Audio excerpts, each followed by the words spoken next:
Do you know this painting by Dali with the melting clocks? Well, obviously you know it. It's super famous, it's great. What's not great is when your own painting is looking like a melting clock when it's not supposed to. You know, when it feels like your painting texture is just weak, when it feels that your technique is mushy and slippery, it's not fun. Unless you want to paint another melting clock, I'm going to give you key insights on how to make your painting stand out with texture and composition. Let's do it.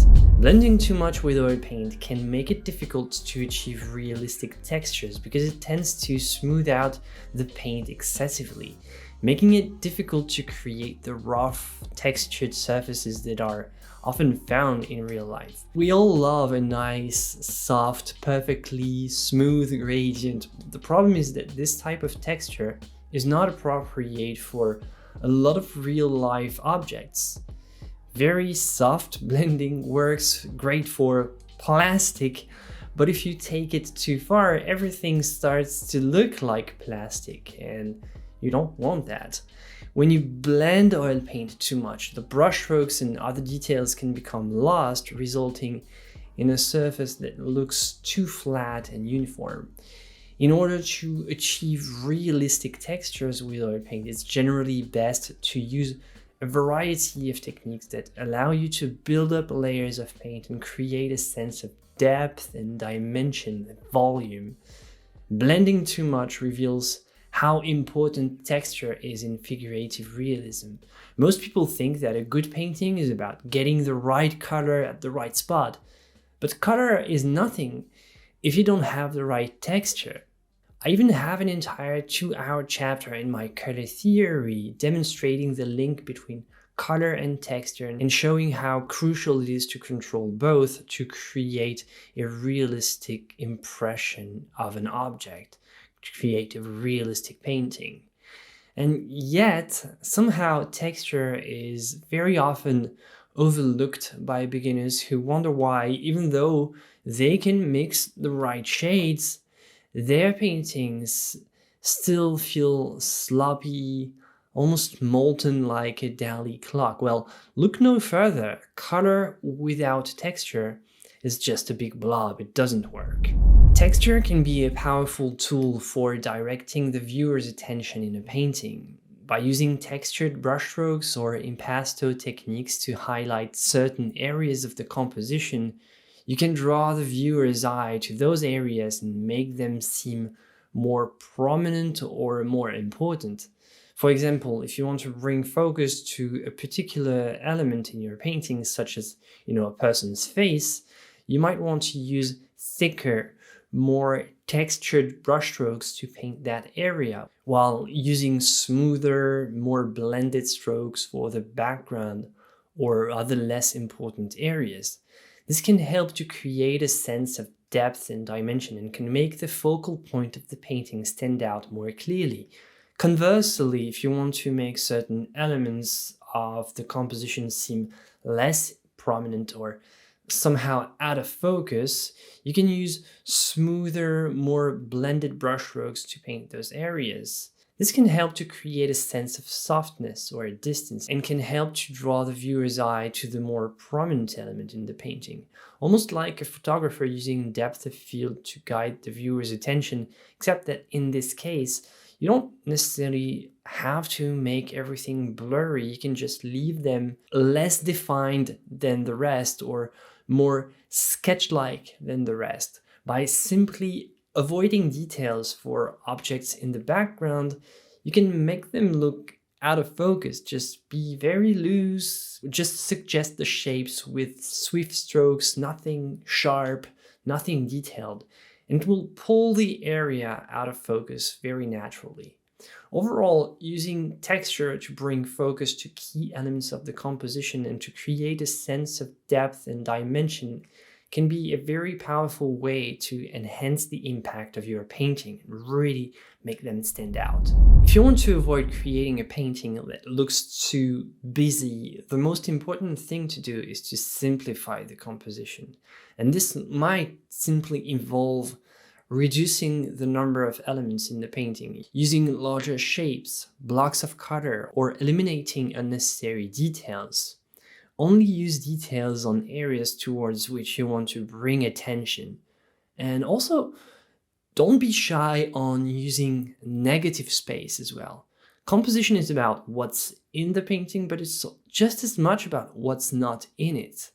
Negative space, if you don't know, is the area around and between the objects in your painting. Make sure to reserve a nice negative shape behind the face of your main character, for example. This is what I sometimes call a compositional halo. Simply leave a space empty in the back, or at least make it look very dark or blurry so that it doesn't catch the attention and just the face really captures the attention. By paying attention to negative spaces and using them effectively, you can create a real sense of balance and harmony in your composition and avoid a clear mistake, which is overwhelming the viewers with too many unnecessary details. Use low chroma in the background. Using a muted color scheme in the background of a painting can be an effective way to bring focus to the main elements of the composition. By background here, to be clear, I simply imply everything that's not a main point of interest. It doesn't have to be in the back, by the way. I'm using the word background to simplify, but it just means less important. In this case, less important, but not unimportant, because if you want your main colors to really pop, it really helps if all the other colors are much less saturated in comparison. By using more subdued, less saturated colors in the background, you can create a real sense of depth and distance and help to make the main elements of the painting stand out more clearly. This way, you don't have to use extremely vivid colors for the main elements. It's much more realistic and visually sound to just tone down the background with less saturated pigments first and keep the main elements with, a normal, natural looking chroma. It works much better, in my opinion, this way. To create a muted color scheme, it can be helpful to choose a limited range of colors and stick to a relatively narrow tonal range. You might use shades of a single color, like almost monochromatic, or a small number of closely related color, analogous, or a couple of complementaries but very muted, such as somehow a blue-gray and a green-gray, somehow an orange. It doesn't really matter what your reference is about. Maybe your background is supposed to have 20 different shades. Maybe you can shrink it down to 2 or 3. Keep the range really narrow and allow the main elements to really stand out. Another thing, use darkness to your advantage. A low-key lighting scheme where the majority of the light sources are very low or indirect can help to really create a sense of drama and mystery in your background, create, this chiaroscuro effect. And this can be particularly effective when combined with a muted color scheme, as we were talking about, as it can help to create a sense of contrast and depth at the same time. It will also make things look really theatrical. It will make it seem that the main elements receive much more light than the rest. So without changing anything to the main subject, only by darkening the background, you can create a very strong spotlight effect that's going to really make your main figure stand out. Not every texture has to be about paint. Important thing, when thinking about texture, don't forget that it doesn't have to be the texture of the paint all the time. You can also create the illusion of real life texture with your painting technique. Texture in painting is not just about the texture of the paint as an object in itself. Paint has illusionist potential. You might not see the brush strokes, you might not see impastos, but your composition can still be full of texture, but texture that you actually created and imitated by the magic of your painting skills. It's very, fashionable to create paintings nowadays with strong brushstrokes and impasto. But remember that figurative painting, it's mostly about creating an illusion of the world, an illusion of actual texture. Each subject has its own shine, its roughness, its unique folds and cracks, its shadows and its lights. Not everything can be convincingly painted with thick impastos. Glass, leather, plastic, silk, grass, skin. Take the time to look carefully at your subject and ask yourself, what is best really? Is it the texture of the paint itself, or the illusion of a real life, real world texture? And also use reference images. Working from reference images can be a helpful way to ensure that your textures are accurate, lifelike, and realistic. You really want to make them feel that they can be touched. You can use photographs or other reference materials to study the details of an object and get a better sense of how to recreate its texture, but with paint. Personally, I'm a huge texture addict. I'm always attracted by illusionist textures whenever I can find them. I like to paint objects that make the viewers feel that they almost can be touched. I also like impasto. I like when the paint pops out in itself, but not as much as I like to create the illusion of texture. I only use impasto when it serves the realism of the composition. I tend to prioritize the realism of the illusion before I consider emphasizing the presence of the paint as a material object. For me, paint always has to serve the subject first, and then it can be seen as an object in itself, which is the case when really you see prominent paint texture on the surface.